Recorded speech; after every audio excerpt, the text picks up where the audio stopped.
I used to believe that hard work protected you.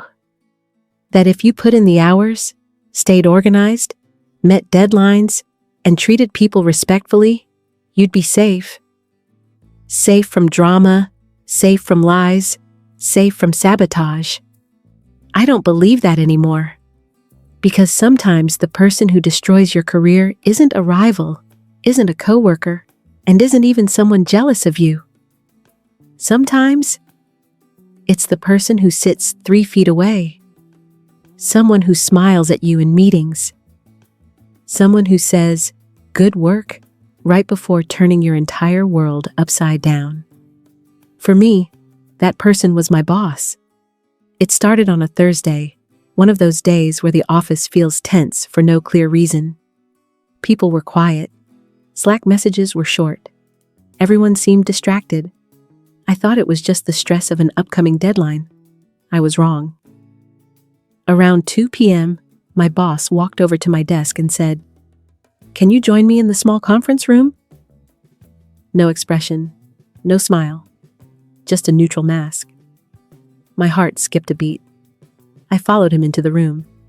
He closed the door. My stomach tightened immediately. He opened a folder and slid a printed report across the table. My report. Except, it wasn't. The numbers were different. The conclusions were altered. Entire paragraphs had been rewritten. And at the bottom of the last page, there was a comment supposedly from me. A rude, dismissive note directed at our finance team. A note I had never written. My boss leaned back and crossed his arms. "This is unacceptable," he said. "I trusted you with this project." My mind raced. "This isn't my report." He tapped the paper. "Your name is on it." I shook my head. "Someone changed it." He raised an eyebrow. "You're telling me someone altered your work and you didn't notice?" His voice wasn't angry. It was disappointed. That hurt more. "Can I see the digital file?" I asked. He sighed, opened his laptop, and pulled up the document history. But when the file loaded, my breath caught. The version history showed only one editor. Me, except I didn't make those edits. The timestamps didn't match the times I was even in the office. Some of them were during a meeting. One was at 11:47 p.m. when I was asleep. My boss watched me carefully, waiting, judging. "Look," I said, trying not to panic. "This isn't real.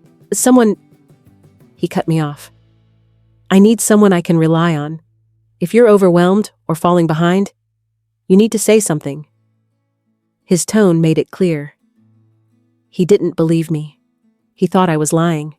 He thought I was making excuses. I left the room shaking. The walls felt closer than usual. My heart was racing so fast I could hear it. At my desk, I stared at my screen and tried to breathe. Someone had altered my report. Someone had edited the file using my credentials. Someone wanted me to take the fall. But who? I replayed the past week in my mind.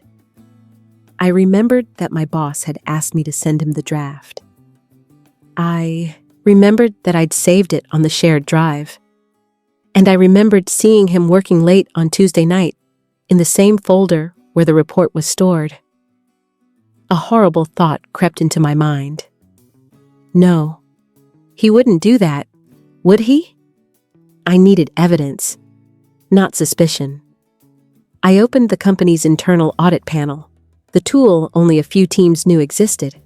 It logged every file access, every version save, every credential used. And what I found made my blood run cold. 3 days earlier, the report had been opened from my account. But the device ID wasn't mine. It belonged to a workstation in my boss's office. My boss had logged in as me. He had edited the file. He had rewritten the conclusions. He had planted the rude comment. He had framed me. I printed the audit trail with shaking hands. I printed the version timestamps. I printed the access logs. I printed everything I could find. I knew I needed to go to HR. But I also knew going alone wouldn't be enough. So I went to the one person who had always been honest with me. Rosa, the IT analyst who had helped me in the past. She looked at the papers. Her eyes widened. "This is serious," she said. "I know," I whispered. She ran additional checks, IP logs, device trails, credential conflicts. Then she leaned back slowly and said, "This wasn't an accident. He used a delegated admin override. That's not something you can do by mistake." My stomach twisted. "Why would he do this?" Rosa hesitated. "I don't know. But I can tell you one thing. It wasn't sloppy. He tried to hide it." My mind replayed the last few months. Compliments, encouragement, pushing me to take on more work, telling me he wanted to prepare me for leadership. Then, in the last few weeks, distance, coldness, strange comments about my attention to detail. Was he setting me up all along?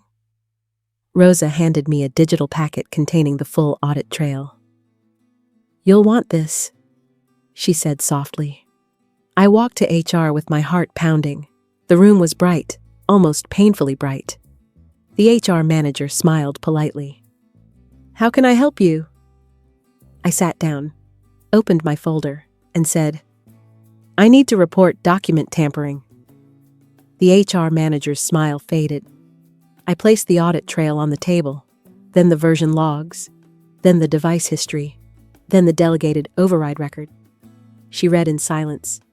Her eyes changed from curiosity to concern, to shock, to something like fear. "When did you find this?" she asked quietly. "Today," I said. She asked me to wait outside. Minutes passed. 10, 20, 30. Then my boss walked into the office. His expression was tight, angry. He didn't look at me.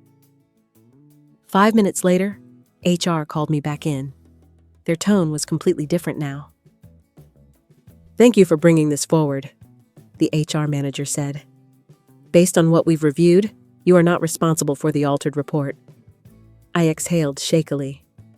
"We are launching an immediate investigation," she continued. "For now, please avoid direct contact with your manager." Avoid contact. That was all they said.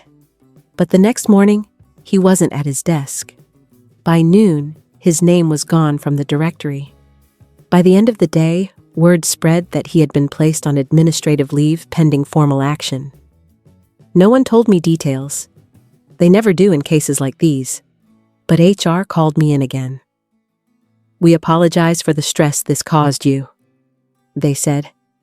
"Your record is clear. You handled this professionally." I nodded, but inside, I felt hollow. Because I realized something important. It wasn't personal. It wasn't emotional. It wasn't even about me. It was control, power, manipulation. He needed someone to blame, someone expendable, someone who wouldn't fight back. He chose me. But he underestimated one thing. Audit trails don't lie, and the truth doesn't need to yell.